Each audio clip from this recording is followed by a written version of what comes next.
हाँ, मालूम है कि हमारे गृह मंत्री जा रहे हैं, जम्मू कश्मीर की दौरा कर रहे हैं, लेकिन आपको शायद ये जानकारी नहीं है कि जहाँ रुकते हैं 3 दिन से वहाँ लगातार कारतूस जैसी हालात पैदा हो जा रहे हैं और बहुत सारे इंटरनेट फैसिलिटीज़ भी रद्द कर दिया गया। तो गृह मंत्री जी खुद अपने जायजा में जरूर ये पता कर सकेंगे कि अचानक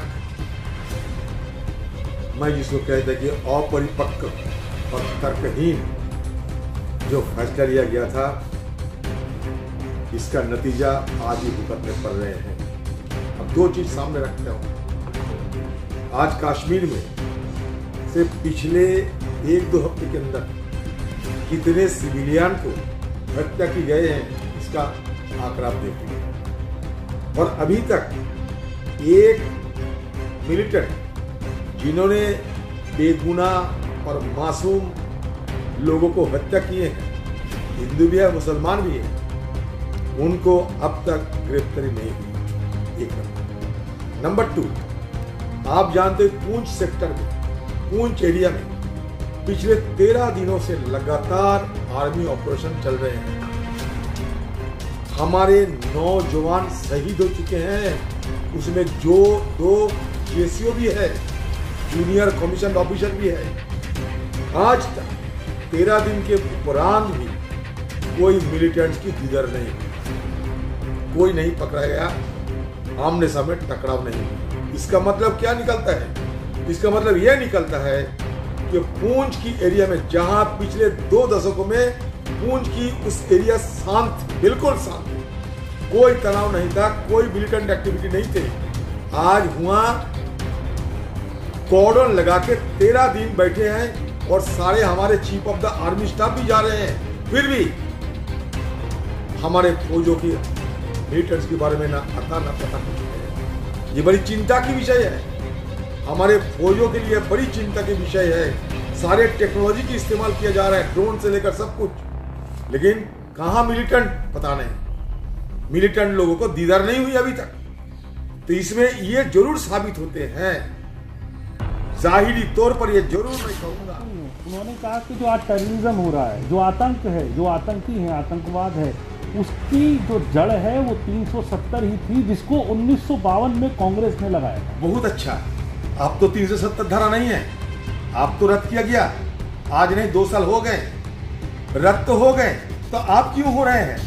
अगर मान लो कि कांग्रेस ने 370 लागू किया था, इसके चलते कश्मीर में गड़बड़ी हुई, ठीक है, तो आप क्यों हो रहे हैं? 13 दिन की ऑपरेशन के बाद भी क्यों हम एक की मिलिटेंट को पकड़ने नहीं सफल हो रहे हैं? दीदार नहीं होते हैं, कहां छुपे कोई पता नहीं मिलते हैं, और घाटी में भी बेतहाशा बेगुनाह मासूम लोगों को हत्या की जो सिलसिला वो जारी है। क्यों?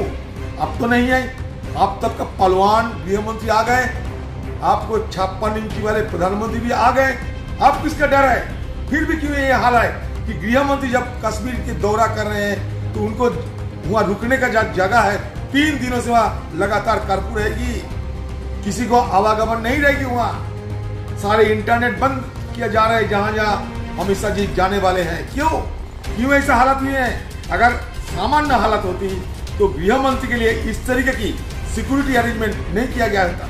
इसलिए हम लोग बार बार ये सलाह दिया था सरकार को सलाह दिया था कि राजनीतिक गतिविधियां चालू करें, राजनीतिक एक्टिविटी चालू करें। आप तो एक स्टेट को टुकड़े कर दिए, सारे दुनिया में इसका कोई उदाहरण नहीं है, कोई नजीर नहीं है जो आपने किया। यूनियन टेरिटरी से स्टेट होते हैं प्रमोशन करने के बाद, आप क्या किया? स्टेट को टुकड़े कर दिए। अच्छा किया, आपने ये भी वादा किया था सदन के अंदर, जल्द से जल्द स्टेटहुड हुआ, बहाली होगी। स्टेटहुड बहाल हुआ? नहीं हुआ। कब होगा? पता नहीं। कब इलेक्शन होगा? आपको खुद जानकारी नहीं, क्योंकि आपने मरीज को तो पेट फाड़ दिया ऑपरेशन करने के लिए। मरीज को पेट फाड़ने के बाद वो सिलाई लगाने की आपको नहीं आते हैं, कैसे सिलाई लगाओगे? कैसे स्टिचिंग करोगे? तो इसलिए मरीज को तो पेट फाड़ के रख दिया आपने। अब जल्द से जल्द सुई से सिलाई करो, तब ना मरीज बचेगा। यही मेरा सलाह है सरकार कि जो टैक्स हम लगाते हैं इसी से तो वेलफेयर की चीज़ें हो रही हैं। चाहे वो 8 करोड़ लोगों को उज्ज्वला योजना के तहत जो है वो दिया गया, फिर गैस दी गई, फ्री वैक्सीन दी गई। असम के बीजेपी के चीफ कह रहे हैं कि अगर 200 रुपये हो जाएगा पेट्रोल तो हम कहेंगे कि जो टू व्हीलर्स हैं उन पर ट्रिपलिंग अलाउ करे सरकार, और कोशिश करेंगे कि ऐसे स्कूटर बनाएं जहाँ पे 3 लोगों के बैठने की जगह हो जाए। ये सारे क्या बताए, पागलपन के अलावा और कुछ नहीं है। और हमारे पूरी साथ की जो मत बात, ये सारे आर्काइव में रखना चाहिए। छोटा सा उदाहरण देता हूं। हिंदुस्तान में मोदी जी आने का पहले क्या कोई वेलफेयर स्कीम नहीं था? कोई वेलफेयर स्कीम नहीं था।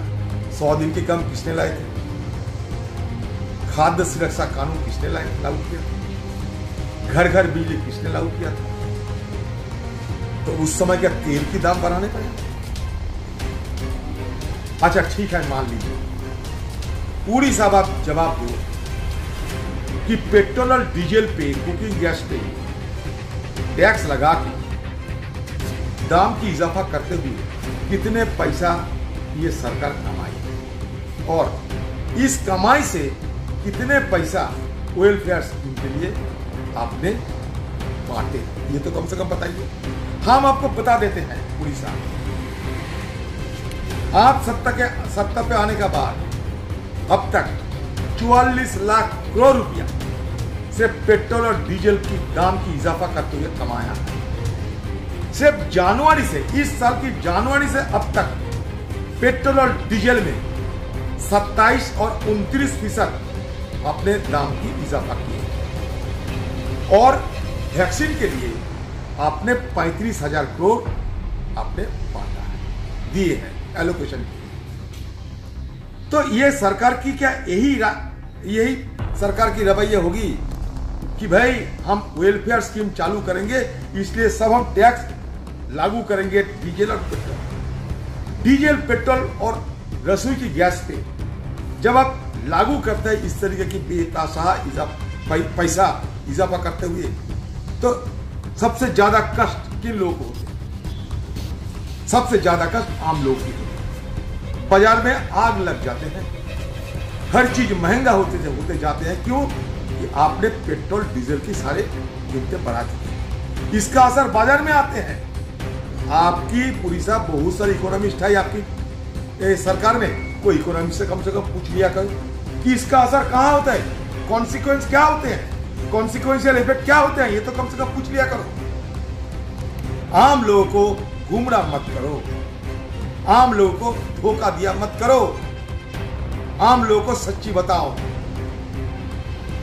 इसका मतलब यह निकला कि पेट्रोल और डीजल पे दाम इजाफा करने के अलावा ये सरकार के पैसा कमाने का और कोई जरिया नहीं है। ये कम से कम स्वीकार करे सरकार कि हमारे पास और कोई कमाने का जरिया नहीं है, इसलिए हम देश को बेच रहे हैं। 6 लाख करोड़ की संपत्तियां बेचने जा रहे हैं, और चंद पूंजीपति जो मोदी जी और अमित शाह जी के आजू बाजू में घूमते फिरते हैं, वो चंद पूंजीपति 2-4 पूंजीपतियों को कमाएंगे भारी भरकम तरक्की, भारी भरकम इजाफा हो। तो जहां हिंदुस्तान के आम लोगों के लिए हमारा आर्थिक हालत चरमरासी जैसे हो गए, आपकी आजू बाजू में आपकी जो मदद करने वाला चुनिंदा जो पूंजीपतियां है, उनका कमाने इतना बारूदी होता है।